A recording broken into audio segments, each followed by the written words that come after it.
खुलुमबाय आं किलिकां ब्रह्म बड'लेण्ड बुब्लिनि जानानै बयखौबो बरायना लाबाय। दिनै 30 अक्ट'बर 2024 नोंथांमोननो बड'लेण्ड बुब्लिया दिनैनि साना मानि थाखाय मिथिजायो एबा दिनैनि सानाव मा हाबाफारि फालिनाय जायो नोंथांमोननो फारि फारि बड'लेण्ड बुब्लिया फोरमायगोन। दिनैनि सानखौ नेशनेल पाब्लिसिस्ट डे महरै फालिनाय जायो।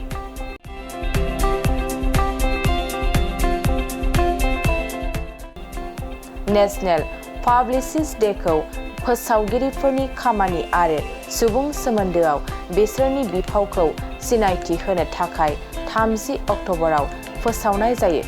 बे सानखौ 2015 मायथाइयाव सासे फोसावगिरि आरो जज गुड फेयारनि बिगोमा जर्डना स्टीफेनआ फोसावगिरिफोरनि गोब्राब नाजानायखौ मान होनो गायसनदोंमोन।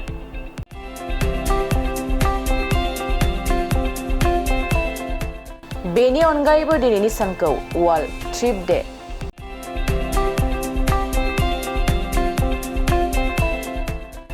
नेशनेल विकेट डे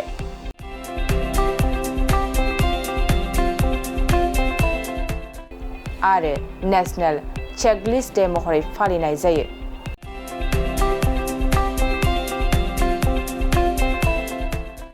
नोंथांमोननो बड'लेण्ड बुब्लिया दिनैनि सानाव मा हाबाफारिजों मिथिजायो आरो मा हाबाफारिखौ फालिनाय जायो फोरमायबाय।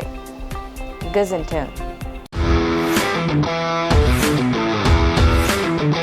गोजोनथाव खौरां। टिभिएसनि गारि लानो गोसो गुदुं जानाय सुबुंफोरनि थाखाय मोनसे गोजोनथाव खौरां। चिरां जिल्ला बिजनीनि बागुरुम्बा टिभिएस गारि श'रुमा नोंथांमोननि थाखाय दुर्गा फुजानि धामाका अफार लानानै फैदों। बाइक आरो स्कुटि गारि सालायनो मोजां मोनग्रा रायजो राजाफोरनि थाखाय बागुरुम्बा टिभिएस गारि श'रुमा धामाका अफार होना नोंथांमोननि गेजेराव मोनसे मोजां खाबु होगासिनो दं। बिजनी स्टेट बेंकनि साखाथिनि CRPF केम्पनि उल्था सोनाब फारसे थानाय बागुरुम्बा टिभिएस श'रुमाव डाउन पेमेन्ट होनानै नोंथाङा टिभिएसनि गारि लानो हागोन। नोंथांमोना बागुरुम्बा टिभिएस श'रुमाव फैनानै नोंथांनि लुबैनाय बायदि टिभिएसनि गारिखौ लांफैनो हागोन। टिभिएसनि गारि सालायनो मोजां मोनग्रा रायजो राजाफोरनि थाखाय बागुरुम्बा टिभिएस श'रुमा बेनि अनगायैबो गोबां मोजां अफार लाबोदों।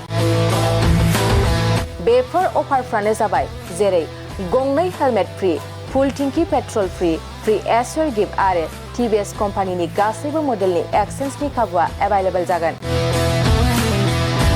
आरोबाव गुबुन मोनसे मोजां खाबुआ जादों फाइनान्स लागिरिफ्रा डाउन पेमेन्ट होनानै खम बेसेनाव टिभिएस कम्पानिनि गारिखौ लानो हागोन। लोगोसे आबुङै मिन्थिनो आरो बुकिं खालामनो थाखाय 7002132259 एबा 8638131734 जानबुं नम्बराव कल खालामना खौरां लानो हागोन।